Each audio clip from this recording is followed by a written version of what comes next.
وزیر محمد صادق 1919 میں ضلع کھرمنگ بلتستان کے مردم خیز گاؤں پرکتا میں پیدا ہوئے، جو آج کل مہدی آباد کے نام سے جانا جاتا ہے۔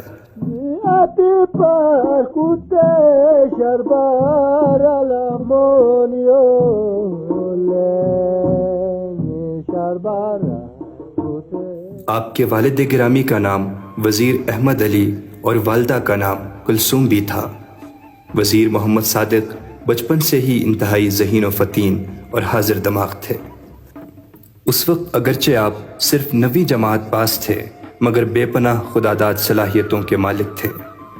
آپ ڈوگرا دور میں محکمہ تعلیم سے منسلک ہو گئے۔ کئی سال ضلع شگر کے موضع تسر میں بحیثیت استاد خدمات انجام دیتے رہے، لیکن بہت جلد ہی اس وقت کے تعلیمی نظام سے دل برداشتہ ہو کر 1941 میں مستعفی ہو گئے اور شملہ جانے والے چند دوست اور ڈوگرا سپاہیوں کے ہمراہ براستہ دیوسائی کشمیر کی طرف روانہ ہوئے اور شملہ جا پہنچے۔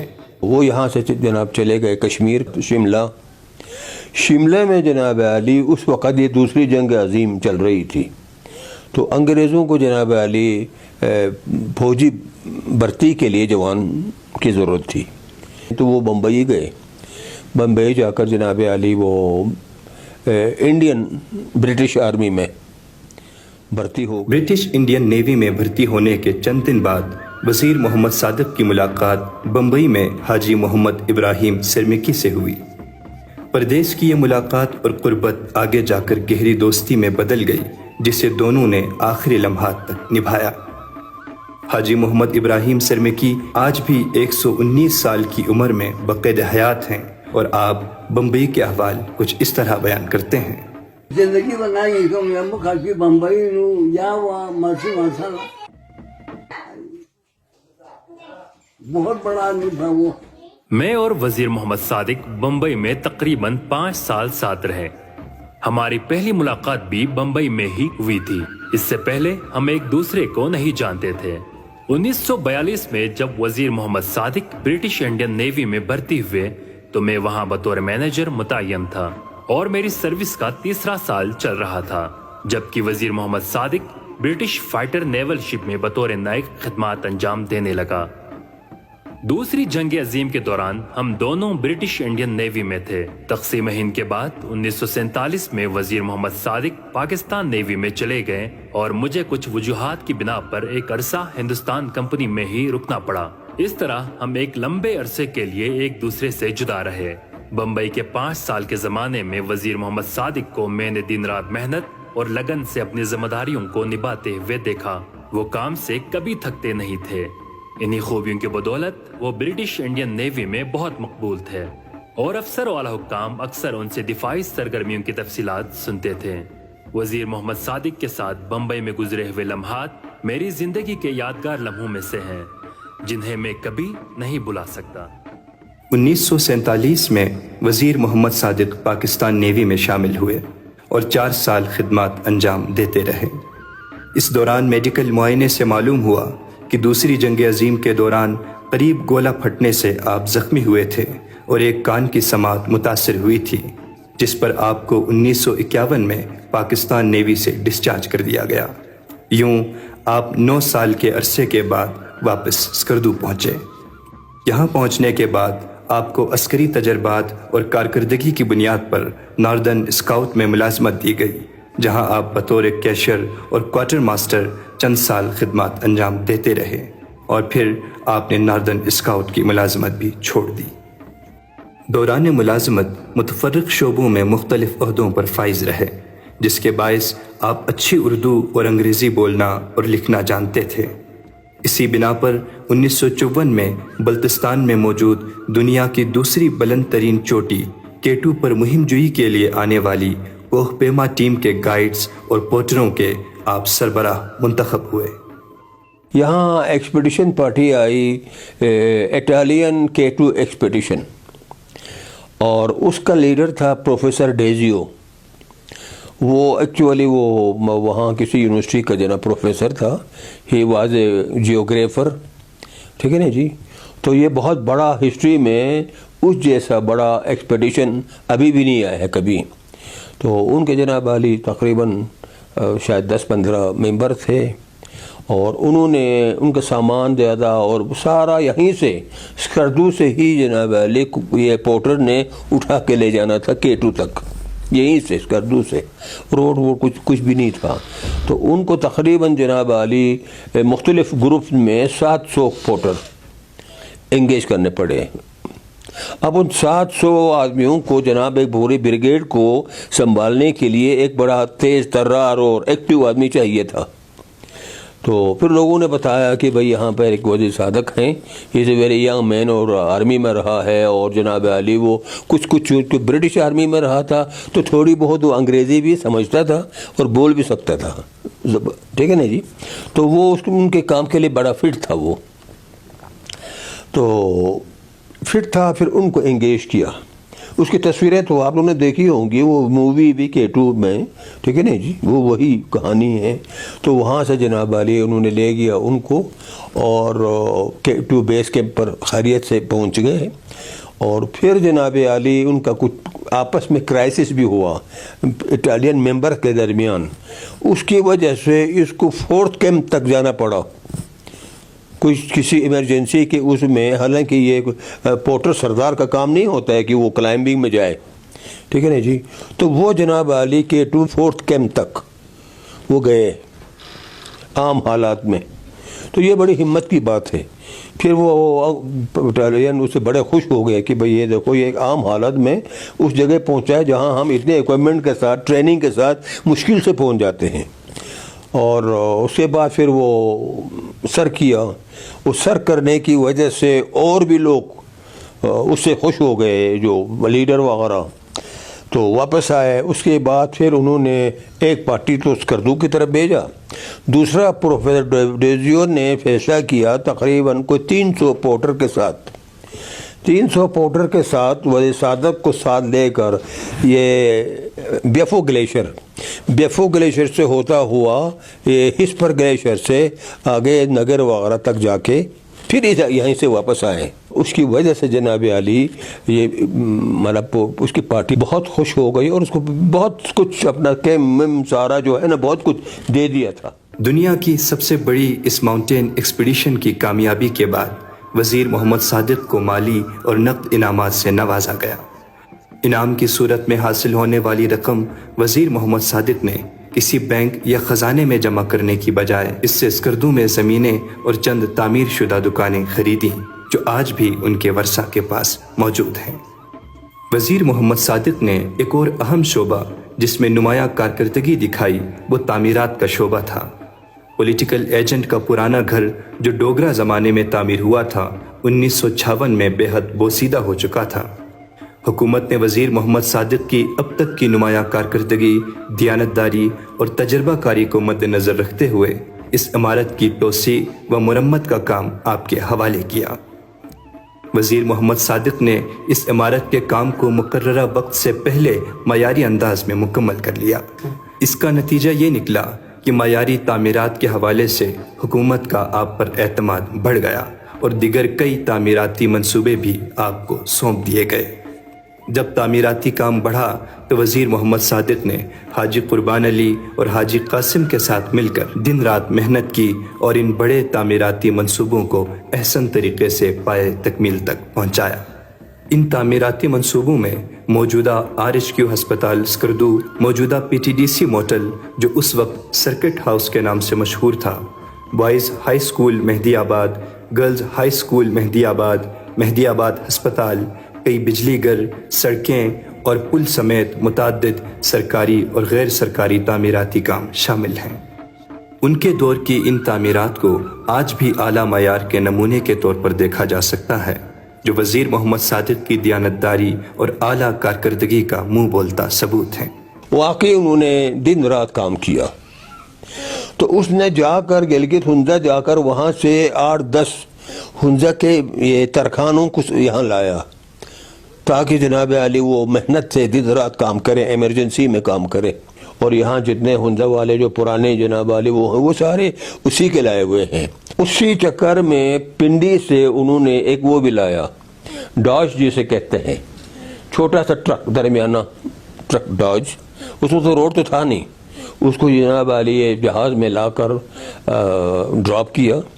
اس کے ساتھ جناب علی بنی چوک ایریا سے، محلے سے ایک بوڑھا سا شاجی ڈرائیور بھی لایا. واقعی انہوں نے دن رات کام کیا. جیسا کہ ذکر ہوا کہ وزیر محمد صادق مرحوم ہمہ جہت شخصیت کے مالک تھے اور بیک وقت کئی شعبہ زندگی میں اعلیٰ کارکردگی کا مظاہرہ کر رہے تھے، جن میں سے ایک فن کا شعبہ بھی تھا. یہ وہی دور تھا جب وزیر محمد صادق کھیلوں کے ساتھ ساتھ اجتماعات میں منقبت و قصیدہ خوانی بھی کرتے تھے اور اردو بلتی اسٹیج ڈراموں میں بھی اداکاری کا جوہر دکھا رہے تھے. وزیر محمد صادق کی شخصیت کا ایک پہلو بحیثیت فنکار ہے. اسٹیج ڈراموں میں بڑھ چڑھ کر حصہ لیتے تھے، گفتگو کا گر جانتے تھے. ظرافت اور مزاح ان کی طبیعت اور فنکاری کا خاصہ تھا. ایک کامیڈین کی حیثیت سے لوگوں کو ہنسانا اور ان کے دلوں کو زعفران زار بنانا ان کے بائیں ہاتھ کا کھیل تھا. وزیر محمد صادق جہاں خوش مزاج اور خوش گفتار آرٹسٹ تھے، وہاں خوش گلو منقبت خواں بھی تھے. میں نے ان کو کئی محافل میلات میں منقبت پڑھتے ہوئے بھی سنا ہے. وہ جو بلتی میں منقبت پڑھتے تھے اس کا مطلع تھا: سترغی توتی غلا تمزرس حسینی آئینی تنج. وزیر محمد صادق ہمہ جہت اور ہمہ پہلو صفت شخصیت کے مالک تھے. یہ ذہین و فتین انسان گلگت بلتستان کی سیاسی تاریخ کا ایک اہم کردار بھی رہے. بر صغیر کے طول و عرض میں گھاٹ گھاٹ کا پانی پی چکے تھے، اس لیے بہت زیرک، بہت ہوشیار تھے اور حاضر جواب تھے. مدبر قسم کے آدمی تھے. برجستہ گفتگو کرنے میں بھی ان کو مہارت حاصل تھی. سیاست کے نشیب و فراز سے نہ صرف واقف تھے بلکہ حکام تک عوامی مسائل کے ابلاغ کا ہنر بھی جانتے تھے. عوامی نفسیات کو بھی بخوبی سمجھتے تھے، اس لیے عوام میں ہر دل عزیز تھے.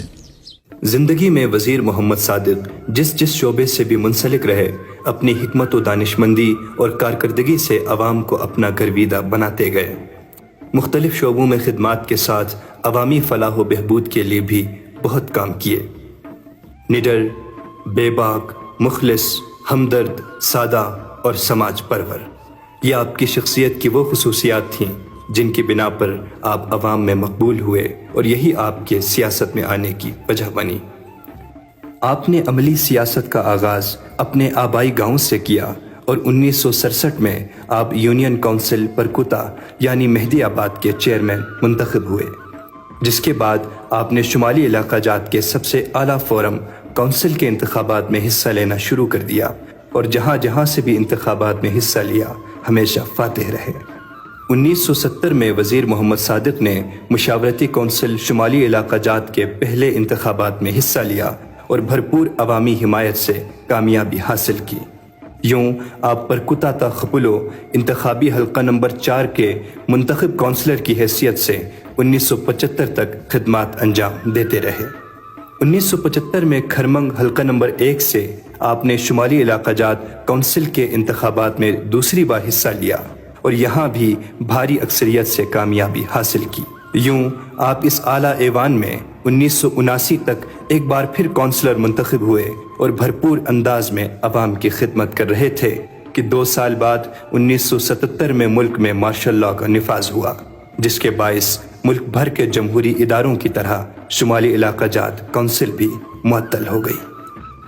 مارشل لاء کے دوران 1979 میں شمالی علاقہ جات کونسل کے تیسرے انتخابات کا اعلان ہوا، جس میں آپ نے ایک بار پھر کھرمنگ سے حصہ لینے کا فیصلہ کیا، لیکن آپ کی قائدانہ صلاحیتوں اور بھرپور عوامی خدمات کے پیش نظر سکردو کے عوام نے آپ کو سکردو سے بھی انتخابات میں حصہ لینے کی دعوت دی، جسے آپ نے قبول کیا.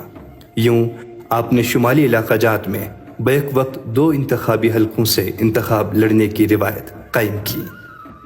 چونکہ یہ دونوں انتخابی حلقے وسیع رقبے پر پھیلے ہوئے تھے، لہٰذا ان انتخابات میں آپ نے کھرمنگ اولڈنگ گنگنی تا سری روندو اور سکردو تا گلتری بلتستان کے ایک بڑے حصے پر مشتمل علاقوں کے چپے چپے کا دورہ کر کے شمالی علاقہ جات کی تاریخ میں سب سے بڑی انتخابی مہم چلائی۔ سکردو کے معاشرے میں دو طبقے ہمیشہ سے بہت محترم اور مضبوط رہے ہیں، جن میں سے ایک یہاں کے ماضی کے حکمران راجہ خاندان ہیں اور دوسرا سادات عظام۔ انتخابات میں ان سے برتری حاصل کرنا تو دور کی بات، ان کے مقابلے میں آنے کا بھی کوئی تصور نہیں کر سکتا تھا، لیکن وزیر محمد صادق وہ واحد رہنما تھے جنہوں نے بیک وقت دونوں خاندانوں کی نمائندہ شخصیات کا مقابلہ کرتے ہوئے سکردو سے راجہ ذوالفقار علی خان اور کھرمنگ سے سید محمد علی شاہ کو شکست دی اور ماضی کی یہ روایت ختم کر دی۔ یوں آپ اس مقتدر ایوان کے مسلسل تیسری بار رکن منتخب ہوئے اور زندگی کے آخری لمحات تک بھرپور عوامی خدمات انجام دیتے رہے۔ ان انتخابات میں دونوں حلقوں سے کامیابی کے بعد وزیر محمد صادق کے سامنے ایک مشکل مرحلہ یہ تھا کہ وہ سکردو اور کھرمنگ میں سے کس نشست کو خالی کریں۔ بلتستان کا مرکزی شہر ہونے کے ناطے اور سکردو کے عوام کے اصرار پر انہوں نے سکردو کی نشست کو برقرار رکھنے کا فیصلہ کیا، جس کا باقاعدہ اعلان وزیر محمد صادق نے مہدی آباد میں بڑے عوامی جلسے میں کیا۔ وزیر محمد صادق حقیقی معنوں میں عوامی لیڈر تھے اور عوامی مسائل کے حل کی جدوجہد میں انہوں نے اپنی زندگی وقف کر رکھی تھی۔ ذوالفقار علی بھٹو کی عوام دوستی اور بے باک قیادت سے وہ بے حد متاثر تھے، جس کے بلبوتے پر وہ بھٹو صاحب کو اپنا سیاسی قائد و رہنما مانتے تھے۔ وزیر محمد صادق اور ذوالفقار علی بھٹو ہم مزاج بھی تھے اور ان دونوں میں بہت حوالوں سے مماثلت پائی جاتی ہے۔ بھٹو کی اپنی ایک کرزمیٹک پرسنالٹی تھی، اس کی جھلک ہمیں گلگت بلتستان کے اگر رہنماؤں کی اگر ہم بات کریں تو وزیر صادق میں جو ہے یہ دیکھی جا سکتی ہے۔ دونوں جو ہے عوامی مسائل کے حل کے لیے اپنے دل میں تڑپ رکھتے تھے، بہت زیادہ جو ہے عوامی مسائل کے حل کے لیے وہ جدوجہد کرتے تھے۔ وزیر محمد صادق نے ذوالفقار علی بھٹو کو ان کے دورے گلگت بلتستان سے قبل انہوں نے رابطہ کیا، مختلف مسائل کے حل کے حوالے سے انہوں نے خطوط لکھے، اور بعد میں جب ذوالفقار علی بھٹو گلگت بلتستان تشریف لائے اپنے دورے پہ تو ان کی ملاقات ہوئی، تو اس ملاقات کے نتیجے میں ایک دوسرے سے اور قریب آئے، اور ان کی قربت کا یہ نتیجہ نکلا کہ گلگت بلتستان کے اہم مسائل جو ہے وہ پرائم منسٹر کو سمجھنے اور سمجھانے میں بھی مدد ملی اور ان کے حل میں بھی یہ معاون ثابت ہوا۔ اور جب 1972 میں یہاں پیپلز پارٹی کی بنیاد رکھی جا رہی تھی، وزیر محمد صادق جو ہے پارٹی کے بانیوں میں شامل تھے۔ جو پہلا صدر ہے وہ سید محمد عسکری جو ہے پاکستان پیپلز پارٹی گلگت بلتستان کے پہلے صدر بنے، وزیر محمد صادق جو ہے اس کے جنرل سیکرٹری تھے۔ وزیر محمد صادق نے ایک ایسے حالات میں، ایک مشکل حالات میں کام شروع کیا جب یہاں پہ FCR کا نفاذ تھا۔ FCR ایک ایسا ظالمانہ قانون ہے، فرنٹیئر کرائمز ریولوشن، جس کے تحت لوگوں کی تحریر کی آزادی، تقریر کی آزادی اور انجمن سازی کی آزادی جو ہے سلب ہوتی ہے۔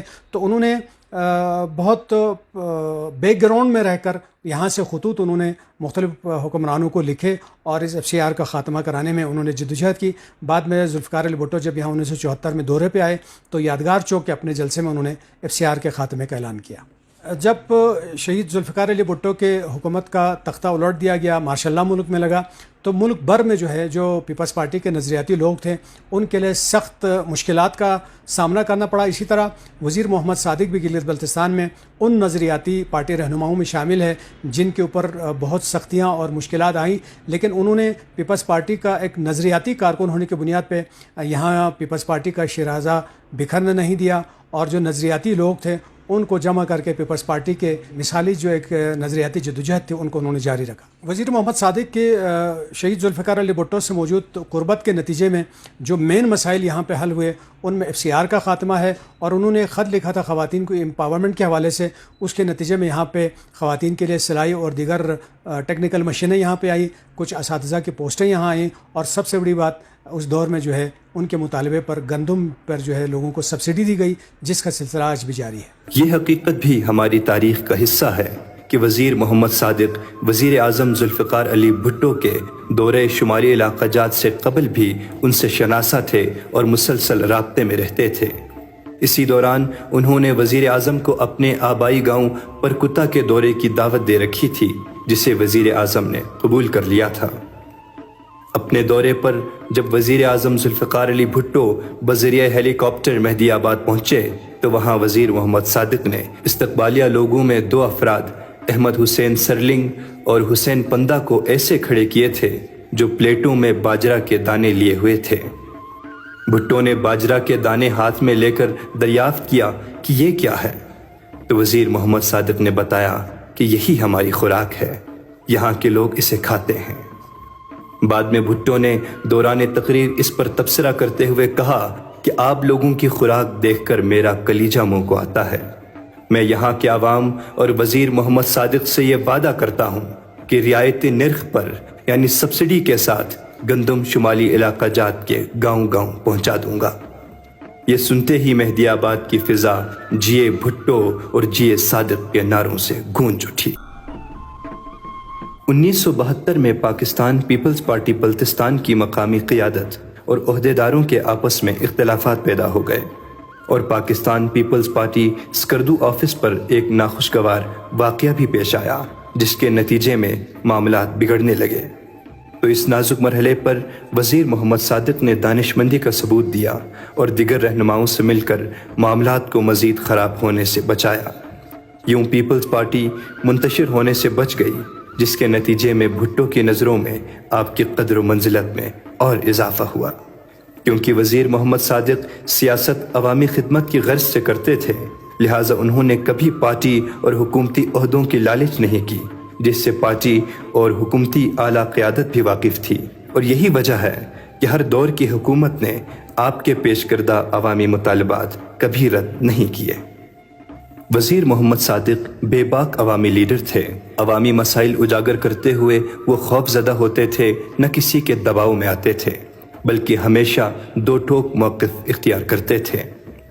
مارشل لاء کے دنوں میں ایک بار مارشل لاء حکام کے سامنے زوردار انداز میں عوامی مسئلہ اٹھایا اور ڈٹ گئے تو مارشل لاء حکام نے بڑے تحکمانہ لہجے میں کہا، صادق شاید تم نہیں جانتے کہ مارشل لاء کیا چیز ہے، جس پر وزیر صادق نے بلا خوف و جھجک فوراً جواب دیا، جی ہاں میں جانتا ہوں کہ مارشل لاء کیا ہے، یہ اترائی سے آنے والا وہ بریک فیل ٹرک ہے جو سامنے آنے والی ہر شے کو کچل دیتا ہے۔ 1977 میں ملک میں مارشل لاء لگنے اور ذوالفقار علی بھٹو کی گرفتاری کے بعد مارشل لاء حکام ملک بھر میں بھٹو کے قریبی ساتھیوں کو پارٹی اور بھٹو کے نظریات سے دور رہنے کی تلقین کرنے لگے، جس پر ملکی سطح پر بہت سارے رہنما پس منظر میں چلے گئے۔ اسی دوران پیپلز پارٹی کو بلتستان سے ختم کرنے اور بھٹو کے چاہنے والوں کو پیچھے ہٹانے کی ذمہ داری ڈی ایم ایل اے کی جانب سے بریگیڈیئر شفیق کو دی گئی تھی۔ بریگیڈیئر شفیق نے وزیر محمد صادق کی رہائش گاہ پہ ہونے والی ایک ملاقات میں انہیں بھٹو سے لا تعلقی کا اظہار کرنے کو کہا، جس کا وزیر محمد صادق نے کچھ یوں جواب دیا، اب مائی باپ آپ ناراض مت ہو جاؤ، اگر آپ فوجیوں نے اس کو چھوڑ دیا تو ہم تو اس کی بیوی ہے، اگر آپ لوگوں نے اس کو مار دیا تو ہم اس کی بیوہ ہے، نکاح ثانی نہیں کرنا ہے۔ اب آپ سمجھ گئے نا اس نے کس طرح جواب دیا اس کو، یہ کہا تو بریگیڈیئر نے سمجھا بھائی یہ بندہ میرے قابو کا نہیں ہے۔ وزیر محمد صادق کے استقلال اور دلیری کا اندازہ انتخابات میں کامیاب ہونے کے بعد اور تقریب حلف برداری سے قبل گلگت میں رونما ہونے والے اس واقعے سے بخوبی لگایا جا سکتا ہے۔ وہی دور تھا جب یہاں گلگت بلتستان کا ریزیڈنٹ کمشنر آیا نصر من اللہ، وہ سی ایس پی آفیسر تھا، بڑا ٹیلنٹڈ، بہت تیز، بہت قابل، اور موجودہ جو ہے نا جو اطہر من اللہ جو اسلام آباد چیف کورٹ میں وہ ہے چیف جسٹس ہے، اس کا باپ، ٹھیک ہے جی۔ تو وہ جناب عالی اس کے دور میں پھر یہ کامیاب ہو کر گلگت چلے گئے، اور پھر جناب عالی وہاں اس نے اپنی بولڈنس، اپنی انٹیلیجنس اور اپنی اس کا کمال اس نے جناب عالی پرفارم کیا۔ تو اس وقت یہ گلگت کا جو ریسٹ ہاؤس جو تھا وہ کافی خوبصورت، کافی بڑا تھا، ابھی تو اور بھی کمرے زیادہ بنا کر وہ پہلے والی وہ چیز نہیں رہی وہ۔ تو جناب علی وہاں پر نصر من اللہ سورج غروب ہوتے ہوئے آئے نیچے ان سے ملنے کے لیے، تو اس وقت وہ ان کا شاید ابھی بھی ہوگا ہال بہت بڑا، ڈرائنگ روم جو ہے بہت بڑا تھا، ٹھیک ہے نا جی۔ تو وہاں وہ ملے تو نصر من اللہ کی کوشش یہ تھی کہ ان ممبروں کو ابھی سے ذہنی طور پر میں ٹریپ کر رکھ دوں، ٹھیک ہے نا جی, ٹریپ کر کے رکھ دوں تو ان کو یہ, تاکہ یہ لوگ زیادہ کوئی بولنے پر یا زیادہ گورنمنٹ پر دباؤ ڈالنے کا قابل ہی نہ ہو جائیں. تو بیچ میں وزیر صاحب نے کوئی بات کی, تو جب وزیر صاحب نے اس کی بات کاٹ کر بات کی تو اس نے ڈانٹ دیا وزیر صاحب کو, اور یہ کہا کہ جناب علی when I am speaking, ٹھیک ہے جی, یو شوڈ ناٹ انٹرپٹ می, جب میں بات کر رہا ہوں تو تم لوگوں کو بیچ میں بولنے کا حق نہیں ہے. ان دنوں میری بھی پوسٹنگ گلگت میں تھی اصل میں. اگلے دن صبح جناب گورنر ہاؤس میں, کمشنر ہاؤس میں سب نے جانا تھا, وہاں حلف اٹھانا تھا اور جو مطلب کام دفتر وہ شروع ہونا تھا. سارے شیروانی وغیرہ پہن کر, سوٹ پہن کر, استری وستری لگا کے سارے جناب علی باہر لان میں آ گئے, گاڑیاں آ گئیں, ٹھیک ہے جی. لیکن وزیر صاحب نہیں آیا, وہ اپنے کمرے میں سو کے بیٹھا رہا, ٹھیک ہے جی.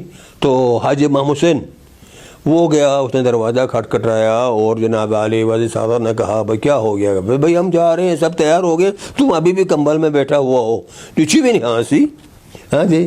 تو اس نے کہا میں نہیں جاتا ہوں, آپ لوگ جاؤ. لے جو کیا میں نہیں جاتا ہوں, بس میری مرضی ہے, آپ لوگ جاؤ. اس نے بڑا جناب علی وہ کیا, وزیر صاحب نے انکار کیا. باہر نکل کر پتہ نہیں چسوں پھر وزیر صاحب اللہ او محمد تیرے, وہ بالکل انکار کرتا ہے. تو کوئی دوسرا پتہ نہیں راجہ خپلو تھا یا کوئی تھا, وہ آیا اس کے پاس, کہتے جی دو لگا چل جو بھی نہیں ہنسی, آیا کہ ہمیں دہی نہیں انتظار پہ, ہم اتنی دیر سے انتظار کر رہے ہیں آپ کا. اس نے کہا جی میں نے کہا حاجی صاحب کو میں نے جانا نہیں ہے, میری مرضی ہے, میں اس کا کوئی تنخواہ دار ملازم نہیں ہوں, میں جواب دہ ہوں صرف اپنے ووٹر کو جنہوں نے مجھے ووٹ دے کے بھیجا ہے, میں اس کے جناب وہ نہیں ہوں. بہرحال وہ لوگ نا امید ہو گئے, یہ سارے چلے گئے اوپر جا کر ان کو بٹھایا. پھر بڑے آفس میں نصر من اللہ آ گیا, ان سے ہاتھ ملایا. پھر مجھے کہا وہ کل والا جس کو میں نے ڈانٹ دیا تھا وہ نہیں ہے اس میں. تو اس نے پوچھا جی وہ کیا نام ہے کل, وہ جو پتلے سے سوکھے سے وہ انہوں نے کہا جی اس کا نام وزیر محمد صادق ہے. تو وہ نہیں ہے, کہ تو وہ نہیں آیا جی. کیوں؟ تو ہمارے لوگوں نے بھی جناب علی اخلاقی جرت کی کمی ہے نا جی, پتہ نہیں جی کیوں نہیں آیا, ہم نے جناب علی کہا تھا یہ ہے وہ ہے. تو اس نے اپنے جو اسٹینوگرافر تھا, ظفر اس کا نام تھا, اس کو کہا کہ مجھے میری گاڑی بھیج دو اس کو فدا ڈرائیور کے ساتھ, اس کو بولو کہ نصر من اللہ نے بلایا ہے. ٹھیک ہے جناب. وہ گاڑی لے کے چلا گیا. ڈرائیور کا نام بھی مجھے پتہ ہے, وہ فدا حسین گلگت کا جوان سا لڑکا تھا. تو جناب علی وہ گیا, اس نے دروازہ کھٹکھٹایا اور پھر اس نے کھولا, بھائی کیا بات ہے؟ کہتے جی گاڑی بھیجا ہے, نصر من اللہ صاحب نے آپ کو بلایا ہے. تو اس نے کہا جی میں نے بہت گاڑی دیکھا ہوا ہے, یہ گاڑی میں نہیں آتا ہوں, میں نصر من اللہ کے باپ کا نوکر نہیں ہوں میں. ٹھیک ہے جی. وہ چلا گیا. وہ پھر اس نے جا کر جناب علی ظفر کو بولا, بھائی وہ تو بڑے غصے میں ہے. ظفر نے آ کر جناب میٹنگ شروع تو نہیں ہوئی تھی, بیٹھے گپے مار رہے تھے, اس کے کان میں کہا جی وہ اس نے انکار کیا ہے. تو نصر من اللہ نے سب کے سامنے کہا تم خود چلے جاؤ, تم خود چلے جاؤ. وہ بیٹے ایسا وقت تھا کہ ریزیڈنٹ کمشنر کا اسٹینوگرافر تو بڑی چیز تھا. چپڑاسی نائب قاصد کو بھی لوگ سلام کرتے تھے, ہمارے بڑے لوگ, ایسا وقت تھا وہ. ٹھیک ہے جی. تو ظفر خود اس گاڑی میں پھر گیا, تو اس کو جناب علی دروازہ کھٹکھٹایا, بڑے غصے میں اس نے کھولا. ٹھیک ہے جی. اس نے کہا جی میں ظفر ہوں, میں اس کا وہ ہوں, مجھے خود آپ کو لینے کے لیے بھیجا ہے. اس نے کہا تم اس کا ملازم ہے, نہ تو میرا ملازم ہے, نہ میں تمہارا ملازم ہوں, نہ میں اس کا ملازم ہوں.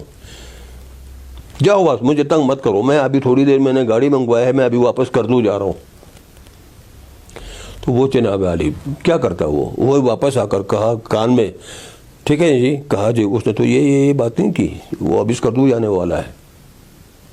تو نصر من اللہ نے کہا جی آپ لوگ ٹھیک ہے نہیں, میں ابھی آتا ہوں. خود آ گیا نصر من اللہ, جس نے کہا تھا ایک معمولی بات پر اس کو ڈانٹ دیا تھا, اسی وجہ صادق کے پاس وہ خود چلا آیا, دروازہ کھٹکھٹایا. اب اس کو تو نہیں پتا نصر من اللہ خود آیا ہے, اس نے نہیں کھولا. انہوں نے کہا بھائی تنگ مت کرو مجھے. بہرحال آخر کار وہ جو اب نصر من اللہ گیا, تو وہ جو بیرے شیرے جو ریسٹ ہاؤس کے تھے نا جی, وہ بھی تو ساتھ آ گئے. انہوں نے کہا جی کمشنر صاحب خود آئے ہیں. اس نے دروازہ کھولا. ٹھیک ہے جی. تو نصر اللہ کمرے کے اندر خود گھس گیا. اس نے کہا, اس کے گلے میں ہاتھ ڈال کر, یا کیوں ناراض ہوتے ہو یار, معمولی بات پر اس طرح جناب علی. اس نے کہا معمولی بات نہیں ہے, آپ اور میں اکیلے ہوتے تو پھر میں برداشت کرتا, میں نے کوئی غلط بات کی ہے تو میں برداشت کرتا, میں نے کوئی غلط بات نہیں کی تھی, اور ان سب کے سامنے آپ نے مجھے شٹ اپ کہا. میں انگریزی سمجھنے والا آدمی ہوں, شٹ اپ کا کیا مطلب ہوتا ہے, میں نہیں آتا ہوں, آپ نے جو کرنا ہے کرو, اور میں ابھی جا رہا ہوں اس کر دوں, ٹھیک ہے جی. اور آپ کو یہ بھی معلوم ہونا چاہیے کہ میں لائن آف کنٹرول کا ایریا کا میں الیکٹڈ ممبر بھی ہوں. آپ کو میں بتاؤں گا کیا جناب علی وہ ہے. یہ کہا تو اس نے اس کے ساتھ پلنگ پر بیٹھ گیا, اس کو منایا, ایکسکیوز کیا. اس کے بعد جناب علی پھر وزیر صاحب نے کپڑے چینج کیے, اس کے ساتھ اوپر میٹنگ میں گیا, ٹھیک ہے نا جی. اس کے بعد وہ جانے تک, نصر اللہ کے ٹرانسفر ہو کے جانے تک اس نے جناب علی وزیر صاحب کا بہت احترام رکھا, اس کی ہر بات اس نے مان لی. تو یہ بہت بڑی بات ہے یہ واقعہ. ابھی بھی اب اتنی جمہوریت آئی ہے, لوگوں پر پیسہ آیا ہے, لوگوں نے ووٹ دیا ہے, ابھی بھی جناب علی ہمارے یہ جو ممبر لوگ ہیں, یہ جا کر جو ہمارے اس وقت جو چیف سیکرٹری ہے اس کے پاس اس طرح بات نہیں کر سکتا وہ, کہ وہ خود اس کے کمرے میں آ کر معافی مانگے, ٹھیک ہے نا جی. ابھی بھی یہ نہیں کر سکتے ہمت, لیکن وزیر صادق نے جناب علی میں یہ ہمت بھی تھی, یہ ٹیلنٹ بھی تھا. صرف یہی نہیں بلکہ دوران سیاست خطے کی نمائندگی میں وزیر محمد صادق کی جرأت و ہمت کا مظاہرہ کرنے کے واقعات بھی زباں زد خاص و عام ہیں. حکومت اور عوام کی نظروں میں بیک وقت یکساں مقبول اور ہر دل عزیز ہونے کے ساتھ اہم عوامی عہدوں پر فائز رہے, لیکن ذاتی مفاد کا حصول کبھی آپ کی ترجیحات میں نہیں رہا. مسلسل اقتدار میں رہنے کے باوجود آپ نے نجی جائیدادیں بنائی, نہیں عزیزوں کو نوازا. بحیثیت عوامی لیڈر خطے کے مسائل کے حل اور تعمیر و ترقی کے لیے دن رات کی بھاگ دوڑ اور مسلسل بے آرامی کے باعث آپ کی صحت تیزی سے گرنے لگی اور بیمار رہنے لگے. باقاعدہ میڈیکل معائنے سے 1981 میں کینسر جیسے موذی مرض کی تشخیص ہوئی. کیونکہ آپ منتخب رکن کونسل تھے, لہٰذا احساس ذمہ داری کا مظاہرہ کرتے ہوئے اپنی بیماری کی پرواہ کیے بغیر آپ نے سیاسی سرگرمیاں بدستور جاری رکھیں. یوں بیماری میں مزید شدت آ گئی. آپ کے بڑے فرزند ڈاکٹر محمد نسیم اور بھتیجے وزیر فرمان علی نے, جو ان دنوں اسلام آباد سیکریٹریٹ میں اعلیٰ عہدے پر فائز تھے, علاج و معالجے کے تمام دستیاب وسائل کو بروئے کار لایا. آگے جا کر ڈاکٹروں نے آپ کے آپریشن کا فیصلہ کیا. آپریشن کے بعد بھی بدقسمتی سے آپ کی طبیعت سنبھل نہ سکی اور آپ جاں بر نہ ہو سکے. یوں اقتدار کے ایوانوں میں غریبوں کے لیے گونجنے والی یہ توانا آواز بالآخر 4 فروری 1982 کو ہمیشہ کے لیے خاموش ہو گئی, اور شمالی علاقہ جات کونسل کا یہ ایوان مسلسل تیسری بار منتخب ہونے والے اس تجربہ کار سیاستدان سے محروم ہو گیا. اسلام آباد سے اسکردو پرواز کی منسوخی اور اسکردو روڈ کی مسلسل بندش کے باعث علماء, عمائدین اور عزیزوں کی مشاورت سے آپ کو راول پنڈی عیدگاہ قبرستان میں پارٹی عہدیداروں, کارکنوں, سرکاری اعلیٰ حکام اور ہزاروں چاہنے والوں کی موجودگی میں سپرد خاک کر دیا گیا.